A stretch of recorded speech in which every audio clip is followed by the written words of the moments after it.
আসসালামু আলাইকুম রহমতুল্লাহ।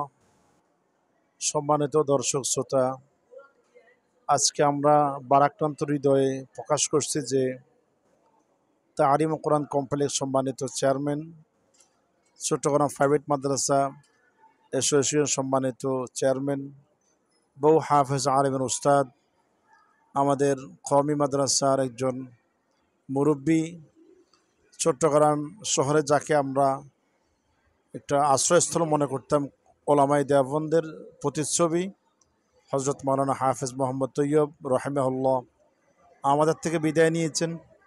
আমরা তার মাগফিরাত কামনা করছি এবং হুজুরের পরিবারবর্গ যারা আছেন তাদের প্রতি সমবেদনা জানাচ্ছি। সকল সংগঠন, সকল মাদ্রাসা, সকল কার্যক্রম যেন আল্লাহ পাক রব্বুল আলামিন নিজ কুদরতিভাবে হেফাজত করে, এই জন্য আমরা সকলের দোয়া কামনা করছি। হজরতের জানাজা সেগুনবাগান মাদ্রাসা বিকেল 5টা 30 অনুষ্ঠিত হবে এবং ওনার বহুদিনের ওনার সাধনা যে জামে মসজিদ করেছে, মসজিদের আঙ্গিনায় তাকে দাফন করা হবে। আমরা যারা যখনই শহরে আসব অবশ্যই আমরা হজরতের কবর জিয়ারত করব এবং তার মাগফিরাত কামনা করে বিদায় নিচ্ছি। আসসালামু আলাইকুম রহমতুল্লাহ। আসসালামু আলাইকুম ওরহমতুল্লাহ বরকাত। আজকে আমরা চট্টগ্রামবাসীর জন্যে একটা সুখের দিন।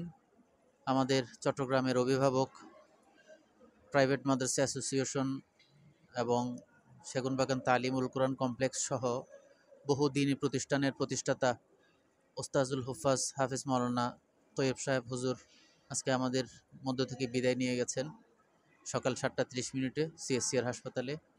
আজকে বাদা আসর সেগুনবাগান তালিমুল কোরআন কমপ্লেক্সে হুজুরের জানাজা অনুষ্ঠিত হবে। আমরা যাদের সময় সুযোগ আছে আমরা জানাজায় অংশগ্রহণ করব এবং হুজুরের ইসালে সওয়াবের জন্য দোয়া করব, শোক সন্তপ্ত পরিবারের জন্য দোয়া করব।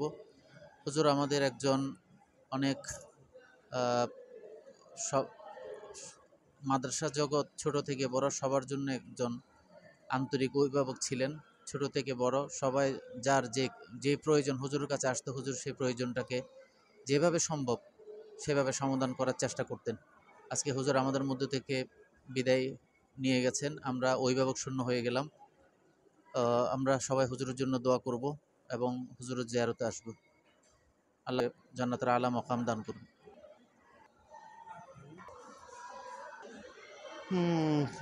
আলাইকুম রহমতুল্লাহ বরকাতুহ। আমরা আজকে আমাদের একজন অত্যন্ত